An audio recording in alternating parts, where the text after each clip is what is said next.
Now let's go through that pendulum example again in the damped case. So this time I'm not going to be assuming that the gamma is equal to 0. It's going to be some small positive number here.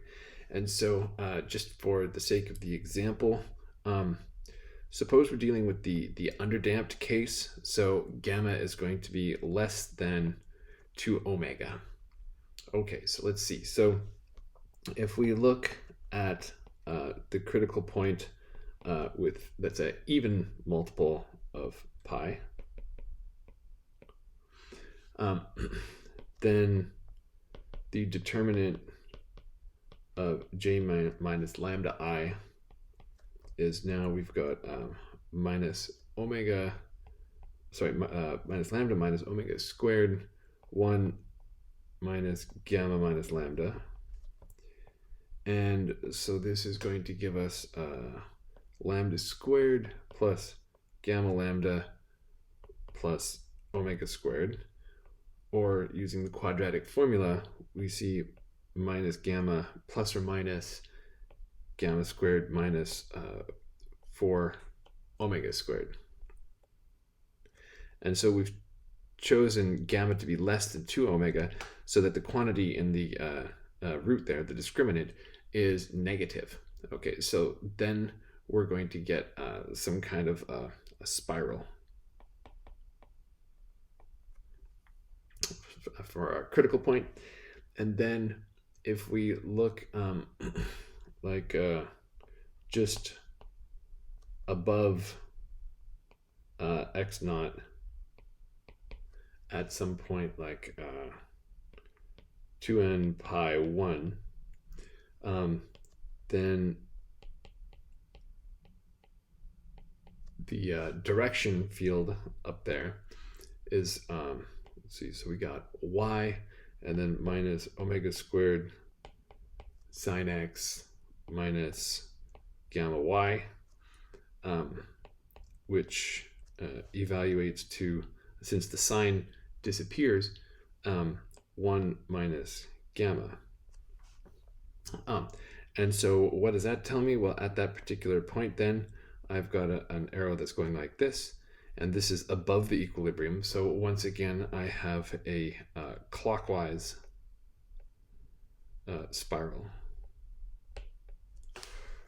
And so based on that, I already can see that if I've got like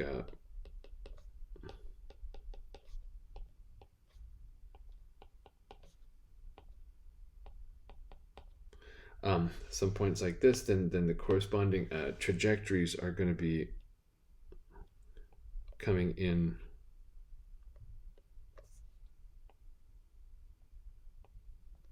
like this. Okay, so we've got part of the picture developing. Let's keep going on. If we now take a look at the other critical points, so at x naught, which is an odd multiple of pi, then we have determinant j minus lambda I is going to be, let's see, minus lambda omega squared 1 minus gamma minus lambda. And so that becomes just like we had before, but now with a minus sign right there. And so our eigenvalues minus gamma plus or minus gamma squared plus 4 omega squared as our discriminant. And so now, to get an idea of what's going on here, we actually need to know what the signs of the eigenvalues are. So just to look at the signs, gamma is the same thing as square root of gamma squared. And so gamma squared is strictly less than gamma squared plus 4 omega squared. So when I take square roots on both of those, here, let me just back up and say what I was saying here. It'll look better like this. Okay, so this inequality is true because 4 omega squared is positive. And it remains true when I put a square root on each side. And then this one on the left is gamma. Okay, so then that tells you that this gamma here, which is this negative part out here, is strictly less in magnitude than this part over here. So that means then that when I add this term to minus gamma, this inequality says I'm going to get a positive number.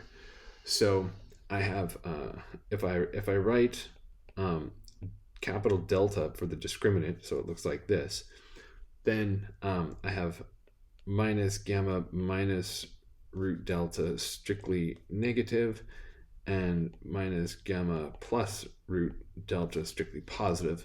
So that's enough information to tell me that this is going to be a saddle. Okay, and let's see, so what else can I say here? Let's see, I guess we can go ahead and find the eigenvector at this location. So what are we doing? We're looking at x minus 2n plus 1 pi y minus 0 prime being equal to 0 minus omega squared cosine x 1 minus gamma x minus 2 pi 2n plus 1 pi y minus 0. This is the system that we're looking at. And so if I do a minus lambda 1 I, where lambda 1 is either one of these roots that we just figured out here, then this thing is going to look like, let's see, minus lambda 1 omega squared 1 minus gamma minus lambda 1. And then since lambda 1 is an eigenvalue, this matrix should be singular. And so it should row reduce to minus lambda 1, 1, 0, 0, if we've done things right.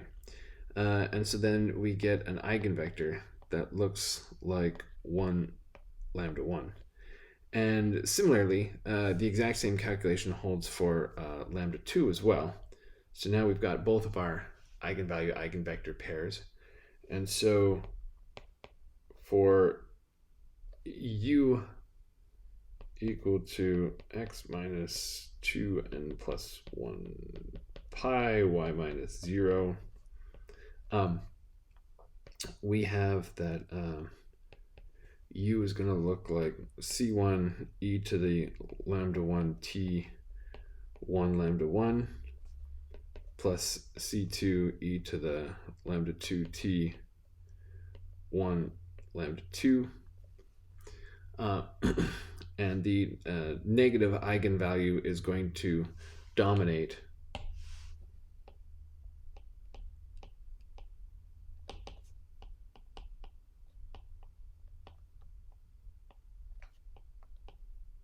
it has the larger absolute value because the other one has some cancellation when you add the positive and negative terms together. So in terms of magnitude, it will be smaller.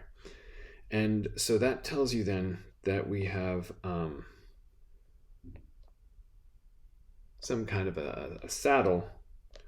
So at pi and minus pi and these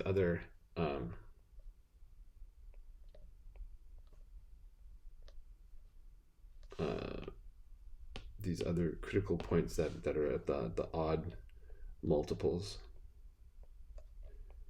And so there's our saddle type situation. Okay, so if we put this all together then and try and draw a picture of everything we found out from with this data, let's see, so we'll put in the critical point. So here's 0 minus pi minus 2 pi minus 3 pi.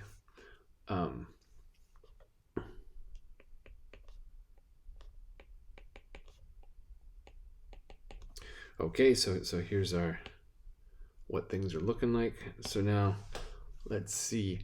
So now if we're gonna have a curve that comes like this, and that'll be coming out of each of these.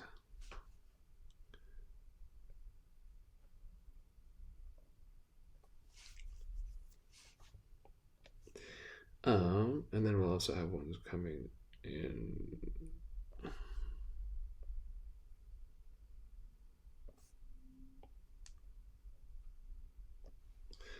Okay, and so these are, we figured out everything's still clockwise.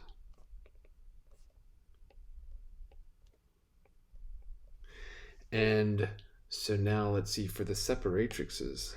Now these are cool and a little bit funky, but there'll be something that comes like, whoops, it's hard drawing this direction.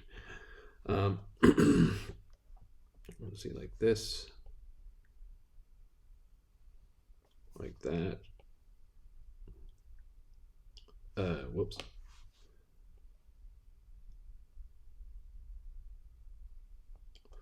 And like that. Okay.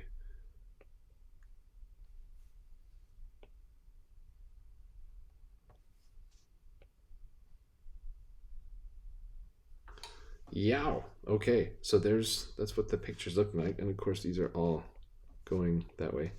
Sorry for the wobbly lines, folks. It's not so easy doing this on the iPad. And then, oh, whoops, wrong. Give me, okay. So now let's see. The basin of attraction for that central point then is everything in this, whoops, shoot. Everything in this region right here.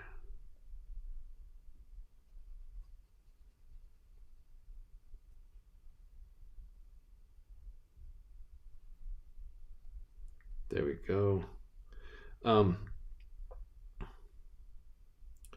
So this corresponds to like what happens if you start things with a good smack, really get it going. So for instance, this point over here, since it's down low from the axis, that means it's being given a strong negative initial velocity. So it's going to go like zing, it's going to go around a couple times and then spiral in once it runs out of energy, that kind of thing.